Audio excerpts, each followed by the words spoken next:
When I was young, my family lived overseas. I lived in Indonesia for a few years. And my mother, she didn't have the money to send me where all the American kids went to school. But she thought it was important for me to keep up with an American education. So she decided to teach me extra lessons herself, Monday through Friday. But because she had to go to work, the only time she could do it was at 4:30 in the morning. But whenever I'd complain, my mother would just give me one of those looks and she'd say, "This is no picnic for me either, Buster." So I know that some of you are still adjusting to being back at school, but I'm here today because I have something important to discuss with you. My father left my family when I was 2 years old, and I was raised by a single mom who had to work and who struggled at times to pay the bills and wasn't always able to give us the things that other kids had. There were times when I missed having a father in my life. There were times when I was lonely and I felt like I didn't fit in. So I wasn't always as focused as I should have been on school. And I did some things that I'm not proud of. And I got in more trouble than I should have. And my life could have easily taken a turn for the worse. But I was lucky. I got a lot of second chances. And I had the opportunity to go to college and law school and follow my dreams. My wife, our First Lady, Michelle Obama, she has a similar story. Neither of her parents had gone to college, and they didn't have a lot of money. But they worked hard, and she worked hard so that she could go to the best schools in this country. Some of you might not have those advantages. Maybe you don't have adults in your life who give you the support that you need. Maybe someone in your family has lost their job, and there's not enough money to go around. Maybe you live in a neighborhood where you don't feel safe, or have friends who are pressuring you to do things you know aren't right. Maybe you could be a great writer, maybe even good enough to write a book or articles in a newspaper, but you might not know it until you write that English class paper that's assigned to you. Maybe you could be an innovator or an inventor, maybe even good enough to come up with the next iPhone or the new medicine or vaccine, but you might not know it until you do your project for your science class. Maybe you could be a mayor or a senator or a Supreme Court justice, but you might not know that until you join student government or the debate team. And no matter what you want to do with your life, I guarantee that you'll need an education to do it. You want to be a doctor or a teacher or a police officer? You want to be a nurse or an architect, a lawyer or a member of our military? You're going to need a good education for every single one of those careers. You cannot drop out of school and just drop into a good job. You've got to train for it and work for it and learn for it. And this isn't just important for your own life and your own future. What you make of your education will decide nothing less than the future of this country. The future of America depends on you. What you're learning in school today will determine whether we as a nation can meet our greatest challenges in the future. You'll need the knowledge and problem-solving skills you learn in science and math to cure diseases like cancer and AIDS, and to develop new energy technologies and protect our environment. You'll need the insights and critical thinking skills you gain in history and social studies to fight poverty and homelessness, crime and discrimination, and make our nation more fair and more free. You'll need the creativity and ingenuity you develop in all your classes to build new companies that will create new jobs and boost our economy.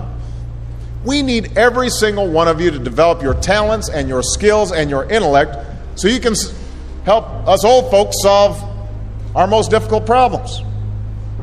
If you don't do that, if you quit on school, you're not just quitting on yourself, you're quitting on your country. Now, I know it's not always easy to do well in school. I know a lot of you have challenges in your lives right now that can make it hard to focus on your schoolwork. I get it. I know what it's like.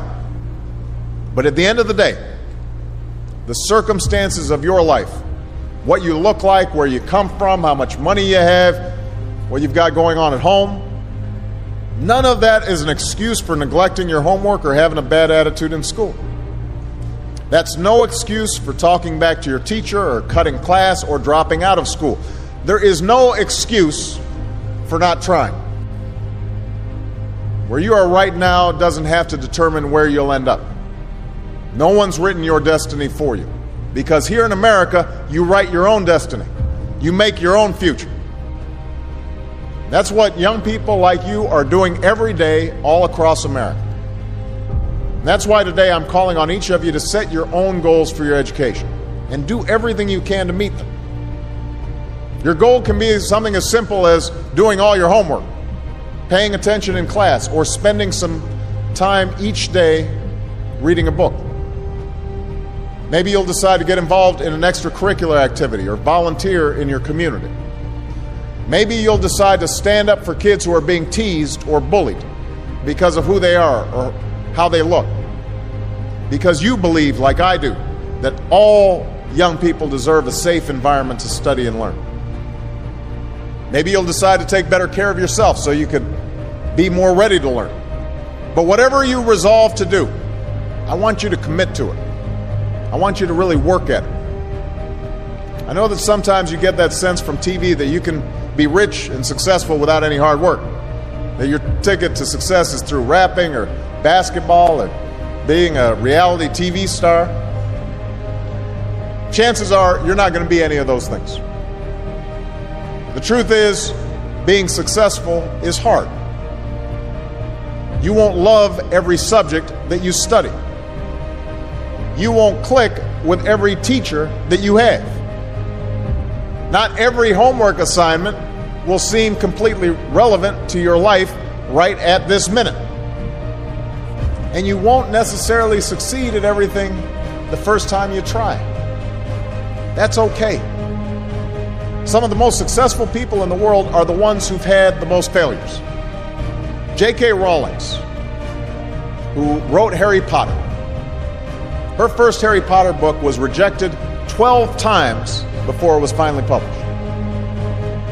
Michael Jordan was cut from his high school basketball team. He lost hundreds of games and missed thousands of shots during his career. But he once said, "I have failed over and over and over again in my life, and that's why I succeed." These people succeeded because they understood that you can't let your failures define you. You have to let your failures teach you. You have to let them show you what to do differently the next time. So if you get into trouble, that doesn't mean you're a troublemaker. It means you need to try harder to act right. If you get a bad grade, that doesn't mean you're stupid. It just means you need to spend more time studying. No one's born being good at all things. You become good at things through hard work. You're not a varsity athlete the first time you play a new sport. You don't hit every note the first time you sing a song. You've got to practice. The same principle applies to your schoolwork. You might have to do a math problem a few times before you get it right. You might have to read something a few times before you understand it. You definitely have to do a few drafts of a paper before it's good enough to hand in. Don't be afraid to ask questions. Don't be afraid to ask for help when you need it. I do that every day. Asking for help isn't a sign of weakness, it's a sign of strength.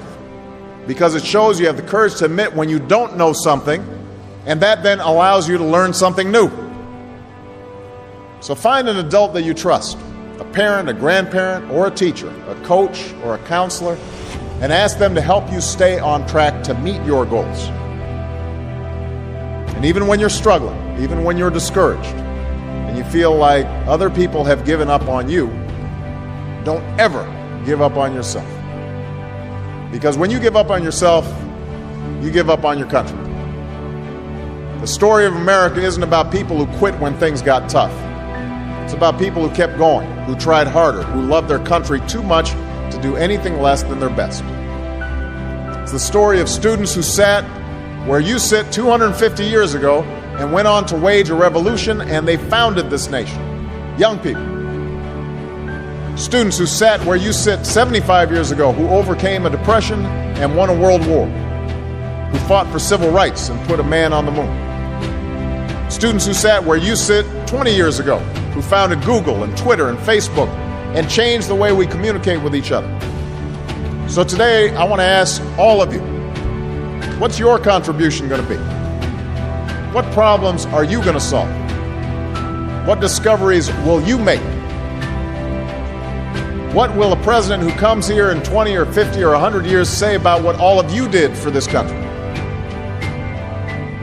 You know, your families, your teachers, and I are doing everything we can to make sure you have the education you need to answer these questions.